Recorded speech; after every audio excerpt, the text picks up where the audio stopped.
வணக்கம். வருகிற 3ஆம் தேதி ஜம்மு காஷ்மீரில் அமர்நாத் யாத்திரை தொடங்கவிருக்கிறது.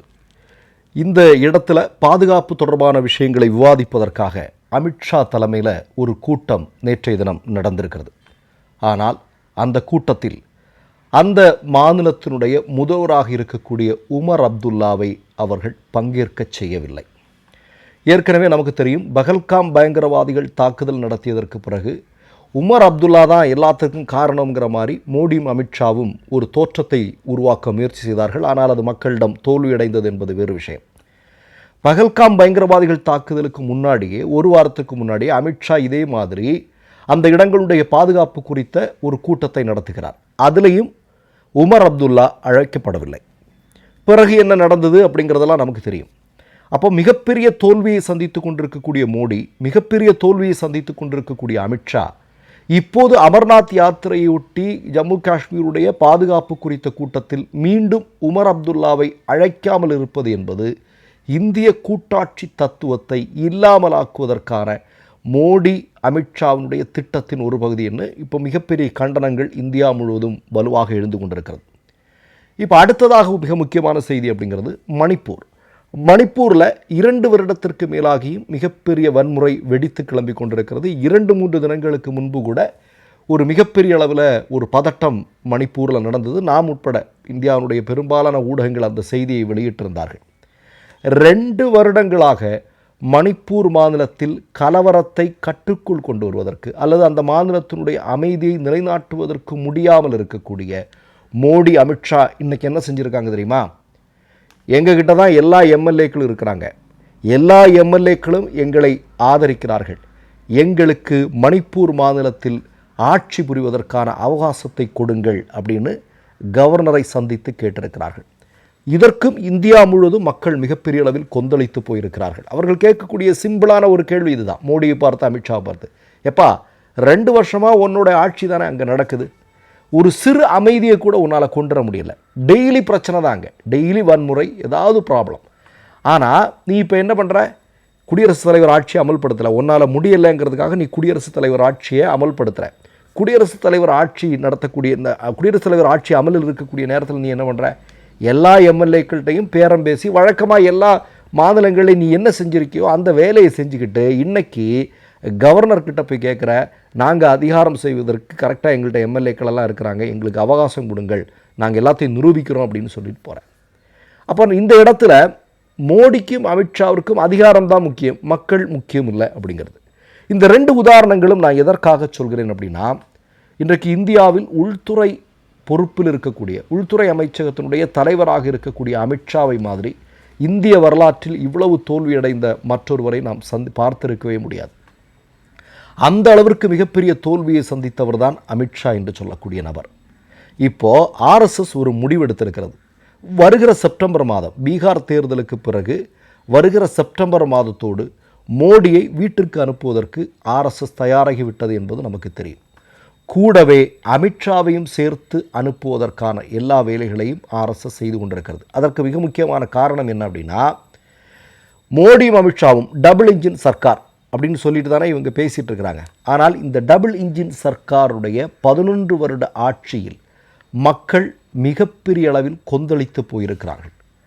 மக்கள், அதாவது இந்திய மக்கள், நீங்கள் பெரும்பாலும் பார்த்தீங்க அப்படின்னா இன்றைக்கு ஒரு மனிதனுக்கு வேண்டிய சாதாரண விஷயங்களை கூட இவர்களால் செய்து முடிக்க முடியாத சூழல் இருக்கிறது. இப்போ நீங்கள் பார்த்தீங்கன்னா உணவு, எல்லோருக்கும் உணவு சாத்தியப்பட்டிருக்கிறதா? இல்லை. இவர் கக்கூஸ் சொன்னார், கக்கூஸ் எல்லோருக்கும் சாத்தியப்பட்டிருக்கிறதா? இல்லை. விவசாயிகளுடைய நிலைமை, இளைஞர்களுடைய நிலைமை, படித்தவர்களுடைய நிலைமை, இப்படி எல்லாமே. இன்னொரு பக்கம் மொழியை வைத்து, மதத்தை வைத்து, இனத்தை வைத்து பல்வேறு அரசியல்கள் செய்வது இல்லையா? இதெல்லாம் தொடர்ந்து செய்து கொண்டிருக்கிறார்கள். குறிப்பாக நீங்கள் பார்த்தீங்கன்னா பிரிட்டிஷ்காரன் இந்தியாவில் என்ன செய்து கொண்டிருந்தார்?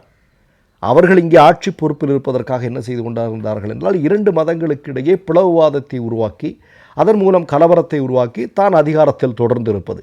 அதைத்தான் அமித்ஷா இன்றைக்கு செய்து கொண்டிருக்கிறார். இதில் ஏன் ஆர்எஸ்எஸ் இவ்வளோ பதட்டப்படுது? அமித்ஷாவையும் மோடியையும் உடனடியாக வீட்டிற்கு அனுப்ப வேண்டும், பழைய வேலையை போய் செய்யுங்க அப்படிங்கிற மாதிரி சொல்வதற்கான மிக முக்கியமான காரணம் என்ன? காரணம் என்ன அப்படின்னா, 100வது வருடத்தில் ஆர்எஸ்எஸ் இன்றைக்கு இருக்குது ஆட்சி அதிகாரத்தில் வந்து. ஆனால் நீங்கள் பார்த்தீங்கன்னா இந்த 100வது வருடத்தை பெரிய அளவில் ஆர்எஸ்எஸ்ஸால் கொண்டாட முடியலை. என்ன காரணம்? ஏன்னா ஆர்எஸ்எஸ் குறித்து, பாஜக குறித்து மக்களிடத்தில் எதிர்மறையான சிந்தனைகள் வலுவாக ஆழமாக வேரூன்றி இருக்கிறது. அதற்கு மிக முக்கியமான காரணம் இந்த 11 வருட ஆட்சி. இந்த ஆட்சியினுடைய டபுள் இன்ஜின்னு சொல்லி அவங்களே பேசிக்கிற மோடியும் அமித்ஷாவும் மிக முக்கியமான காரணங்களாக இருக்கிறார்கள்.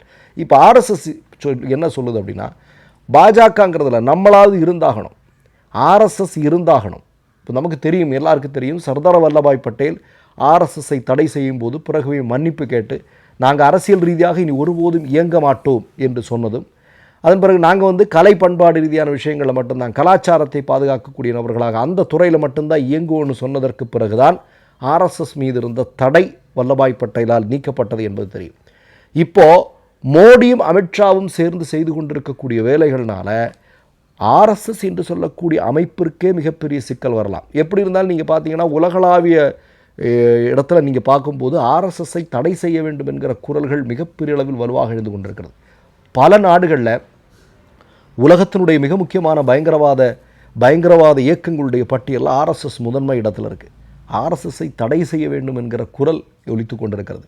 இந்த நேரத்தில் தங்களுக்கு ஓரளவுக்கு செல்வாக்கு இருக்கக்கூடிய இந்தியாவில் பாஜக இன்றைக்கு ஆட்சி பொறுப்பில் இருக்கிறது. அதன் ஆட்சி பொறுப்பில் இருக்கக்கூடிய மோடி அமித்ஷாவும் செய்து கொண்டிருக்கக்கூடிய செயல்கள் தங்களுக்கு மிகப்பெரிய அளவில் ஒரு பிரச்சனையாக உருவாவதற்கு வாய்ப்பு இருக்கிறது. அப்போ இவ்வளவு நாள் நடந்த பிரச்சனைகளுக்கு இவர்கள் இருவரும் தான் காரணம் என்பதை சொல்லி இவர்கள் மீண்டும் தப்பிப்பதற்கான முயற்சிகள் நடந்து கொண்டிருப்பதாக இன்றைக்கு செய்திகள் வந்து கொண்டிருக்கிறது. பீகார் சட்டமன்ற தேர்தல் தான். நீங்கள் பீகார் சட்டமன்ற தேர்தலை ஒட்டி மோடி என்ன செஞ்சிட்ருக்கார் அப்படிங்கிறதெல்லாம் நமக்கு தெரியும். போகிற இடம் பூரா operation Sindoor, operation Sindoor, operation சிந்தூர்னு சொல்லிகிட்டே இருக்கிறார் இல்லையா? நம்முடைய இந்தியாவுடைய மகத்தான முப்படைகளும் சேர்ந்து ஒரு மிகப்பெரிய துல்லியமான தாக்குதலை நடத்தி ஒரு எங்களை எதுவும் பண்ண முடியாது அப்படிங்கிறது நிரூபித்திருக்கக்கூடிய நேரத்தில் அதனுடைய முழு கிரெடிட்டையும் அந்த இராணுவ வீரர்கள், கப்பல் படை, விமானப்படை இவர்களுடைய மிகப்பெரிய தியாகங்களை, ஒரு மிகப்பெரிய செயலை தன்னுடைய வாக்கு வங்கி அரசியலுக்காக பயன்படுத்தி கொண்டிருக்கக்கூடிய மோடியை பார்த்து கொண்டிருக்கிறோம். 11 வருடமாக நான் என்ன செஞ்சேன் அப்படிங்கிறதெல்லாம் பீகாரில் போய் பேசுகிறதுக்கு மோடிக்கிட்ட ஒன்றுமே இல்லை. ஏன்னா இன்றைக்கு பீகார் என்று சொல்லக்கூடிய பாஜக ஆட்சி செய்யக்கூடிய மாநிலத்தில் இருக்கக்கூடிய இளைஞர்கள் தான் அங்கே உள்ளூரில் வேலை இல்லாமல் அதிகமாக இந்தியாவுடைய மற்ற மாநிலங்களில் வேலை செய்து கொண்டிருப்பவர்கள். அதனால் வேலையை பற்றியோ அங்கே போய் எதுவும் சொல்ல முடியாது. சாதிவாரி கணக்கெடுப்பு அப்படிங்கிறத பற்றி பேச முடியாது. எப்போ நீ ஆரம்பிப்பேன்னு கேட்டுருவாங்க மக்கள். அப்போ என்னென்னா ஆப்ரேஷன் சிந்தூர் இல்லையா? எப்போதுமே இந்தியாவுடைய இராணுவத்தினுடைய தியாகத்தை வாக்கு வங்கிக்காக, தங்களுடைய ஓட்டரசியலுக்காக பயன்படுத்தி கொண்டிருக்கக்கூடிய கட்சி தான் பாஜக. அதை இப்போதும் இவர்கள் செய்து கொண்டு, அப்போ இதெல்லாம் சேர்த்து ஒட்டுமொத்தமாக மக்கள் மத்தியில் இது நல்லா தெரிஞ்சிருச்சு. இப்போ மோடியும் அமித்ஷாவும் என்ன நினைக்கிறாங்க? இந்த பூனை கதை தான். கண்ணை மூடிக்கிட்டு பால் சாப்பிட்டா உலகம் இருண்டுருச்சு அப்படிங்கிற மாதிரி தான் மோடியும் அமித்ஷாவும் நினச்சிட்டு இருக்கிறாங்க. ஆனால் அப்படி அல்ல. இந்திய மக்கள் இதை பற்றி துல்லியமாக தெரிந்திருக்கிறது. என்ன நடக்குது அப்படிங்கிறதெல்லாம் அவங்களுக்கு தெரியுது. இது ஆர்எஸ்எஸ்க்கு பயத்தை கொடுத்துருக்கிறது. அதனால தான் ஆர்எஸ்எஸ் என்னென்னா வருகிற சில மாதங்களிலே மோடியை மட்டுமல்ல அமித்ஷாவையும் நீங்கள் வேறு வேலை பார்க்கலாம், கடந்த காலங்களில் செய்து கொண்டிருந்த வேலையை பாருங்கள், அல்லது அத்வானி கடைசி காலங்களில் அவர் இன்றைக்கி எப்படி இருக்கிறார் அப்படிங்கிறதெல்லாம் நமக்கு தெரியும் இல்லையா? ஓய்வெடுத்து கொண்டிருக்கிறார். அதே மாதிரி நீங்கள் 2 பேரும் ஓய்வெடுத்து கொண்டிருக்கலாம் அப்படிங்கிறமான முடிவுக்கு ஆர்எஸ்எஸ் வந்திருக்கிறது. மற்றொரு நிகழ்வில் சந்திப்போம். நன்றி, வணக்கம். மை நேம் இஸ் ரெட் சேனலை சப்ஸ்கிரைப் பண்ணிக்கோங்க. அதுக்கப்புறமா பக்கத்தில் இருக்கிற ஜாயின் பட்டனை கிளிக் பண்ணீங்கன்னா ஒரு நியூ பேஜ் ஒன்று ஓப்பன் ஆகும். அதுலேயும் ஜாயின் பட்டனே கிளிக் பண்ணிக்கோங்க. அதில் பார்த்தீங்கன்னா credit R debit card options இருக்கு. இதில் உங்களுக்கு விசா, மாஸ்டர் கார்டு, ரிப்பே அப்படின்னு 3 ஆப்ஷன்ஸ் கொடுத்துருக்காங்க. அதில் நீங்கள் எந்த கார்டு சூஸ் பண்ணுறீங்களோ அந்த கார்டோட நம்பர் என்டர் பண்ணிக்கோங்க. அப்புறமா கார்டோட வேலிடிட்டி மந்த் அண்ட் இயரை டைப் பண்ணிக்கோங்க. அடுத்தபடியா உங்க கார்டோட பின்னால சிவிசி கோடுன்னு சொல்லிட்டு 3 நம்பர்ஸ் கொடுத்துருப்பாங்க. அந்த நம்பரை இதில் என்டர் பண்ணிக்கோங்க. அப்புறமா அட்ரஸ் அண்ட் இன்ஃபர்மேஷன் என்டர் பண்ணிட்டு பைங்கிற பட்டனை கிளிக் பண்ணிக்கோங்க. ஒருவேளை உங்க கார்டு நம்பர் இன்வாலிட்னு காமிச்சிச்சுன்னா உங்க கார்டுல இன்டர்நேஷனல் யூசேஜை எனேபிள் பண்ணுங்க.